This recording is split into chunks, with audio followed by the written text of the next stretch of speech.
Well, yeah. So I'm here with Sam and Lindsay, which it might be a little difficult to see. It's a little dark, but I think we can do okay. These are some of our central secret stages people. Wonderful, wonderful human beings and great promoters of all things cool in Birmingham. I got to say, guys, so I've been interviewing everybody with this and talking with people, and they are super duper stoked about Secret Stages. Fantastic response. Everybody's like, oh, best year yet. It's the coolest thing I've been to. Buzz has been really good this year. We were really, I think, we've been lucky with weather and not having anyone really large booked against us this year like we did last year. So yeah, we had a leg up to begin with, but the buzz has been good. Yeah, it has. Once everyone finally got down to the footprint, which always happens a little bit later than you want it to, but the crowd was great. It's been a great night. Yeah. So what was really different this year? I helped out last year, and we had a lot of discussion about what worked and what didn't. It looks like this year we reduced the footprint a little bit. Yeah, we shrunk everything by about half. Yeah. Which is intentional. It was just a little more manageable this year. Yeah. We felt like it was easier to really reduce our scope and then focus really intensely on making what we did have as excellent as possible. Yeah. And that seems to have paid off. I know you've been centrally involved in organizing and whatnot. You've also been doing some of the promotion stuff with the media, haven't you?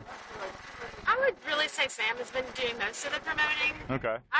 She's been on television. I haven't been on television. Oh well, Well, you do. Well, you can't. It's hard to see, but you do have the pink hair going on, which really is. Hard to miss me. Yeah, it's easy to pick me out, so it's easy for me to go on television. Yeah. Yeah. So what just a little background. Now that we're year 3, a bit of a historic context. How did Secret Stages get started? What really inspired you guys to get started with all of this? I mean, what it really breaks down is that we love music.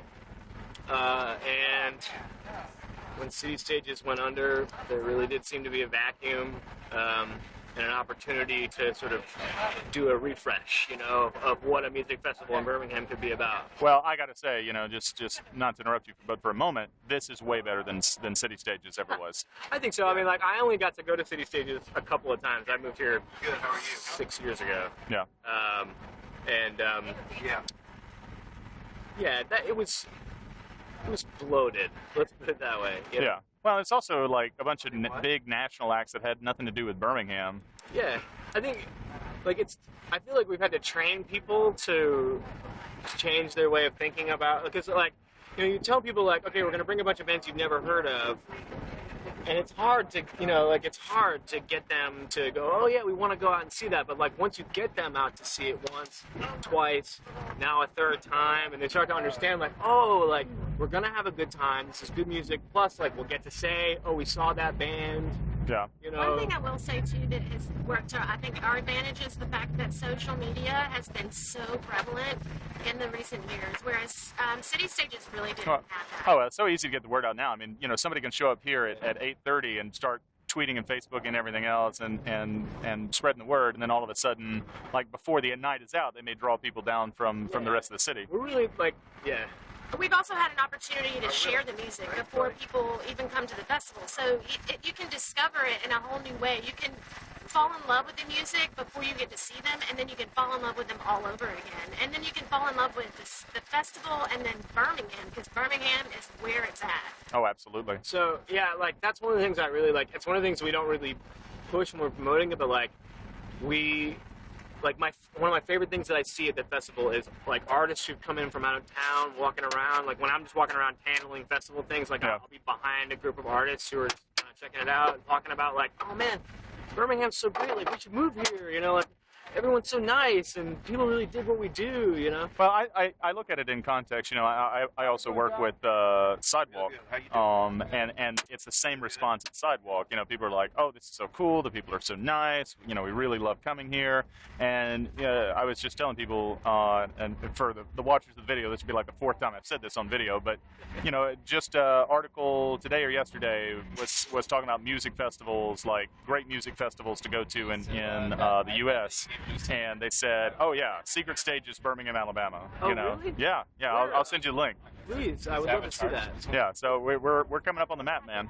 Yeah, so this year, like, I think, like, it's been a critical, sort of a critical mass year for us in that regard. You know, we, like, just, like, getting our PR out, and, like, Southern Living mentioned us this year. Like, a couple of big media markets that, like, didn't really pay attention to us in the first few years have gone, like, okay. Yeah. They're gonna stick around. We should mention them. Oh yeah. You know? And I mean, when it comes back to buzz, man, like the buzz has been good this year. People are paying attention, so that's good. Oh, cool. Well, and we got awesome people like Lindsay who just fucking. Oh, absolutely. The whole time. I just enjoy it. Like you were saying, it's all about the music and loving the music, and it's actually why I got involved. I harassed Travis and John. I went to the festival for 2 years, and I was so excited about it every year, and I just loved it so much, and I loved what it was about, that I had to be a part of it. And I literally, every time I saw one of those two, I was like, "So when are we going to talk? Because I want to help." Oh well, it was the same way with me. Sam could tell you. I bugged him. It's like, so when are we going to have a debriefing? When are we going to plan out what's going to happen? It delayed. Like this year, I swear to God, a month after we're done, we're going to reconvene and do a real debrief. All right, I'm going to hold you to that because I swear we're going to do it. Cause you know, I've been trying to get feedback from people about this through the Glass interviews. So hopefully it'll provide us a little bit of fodder for discussion. Thank you so much for doing that. I think it's my pleasure. Add a whole new level of, you know, promotion and just like a good buzz, and like not only for us but for you and for Birmingham. You know. Well, you know that's why I do it. Yeah. We've always wanted Secret Stages to be sort of a technologically ahead of the curve event, you know. Well, now you have the latest greatest. You're making us that this year, man. Oh, absolutely, absolutely. It's what you know. Hopefully, when the next year rolls around, people will be writing articles and be like, "Oh yeah, and this crazy guy had glass." And now, like next year, everyone will have glass. Be like, "Oh, glass." Oh yeah, it's old school I've got now. glass too this year. Well, we'll see. Well, cool. Thanks for the chat, guys. Hopefully, this will be up before the evening's out, and we can start promoting it and talking about it. Thanks for doing it. My pleasure.